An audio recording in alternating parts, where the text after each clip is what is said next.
আমি আপনাদের কাছে প্রথমেই ক্ষমা প্রার্থী, আমার আসতে একটু দেরি হয়েছে, একটু কাল বিলম্ব হয়েছে।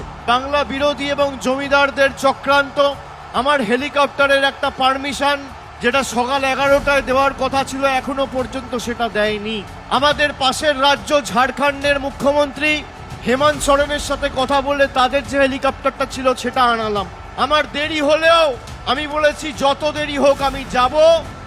10টা মানুষও যদি সভাস্থলে থাকে আমি গিয়ে বক্তৃতা দেবো, আমি কথা বলবো, তৃণমূলের হয়ে সৈনিকের কাজ করব।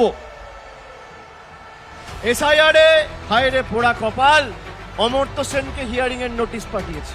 অমর্ত্য সেন ভারতবর্ষের জন্য নোবেল পুরস্কার জিতে এনেছে, দেশের নাম যে বিশ্বসভায় বিশ্ববন্দিত করেছে, যাকে দেখে যার মাধ্যমে দেশকে লোক চেনে জানে, সেই অমর্ত্য সেনকে এসআইআর এর নোটিশ পাঠিয়েছে। যারা বাংলার মানুষকে আনম্যাপ করতে চায়, আগামী দিন সেই বিজেপির ছাইপাসগুলোকে বাংলা থেকে আনম্যাপ করে চিরতরে ঝেঁটিয়ে বিদায় দিতে হবে। এই লড়াই সেই লড়াই।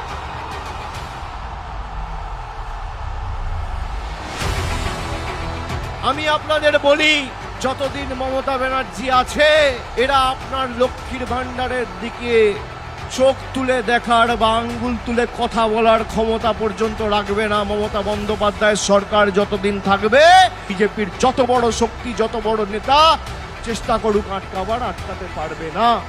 যতই করো হামলা, আবার জিতবে বাংলা।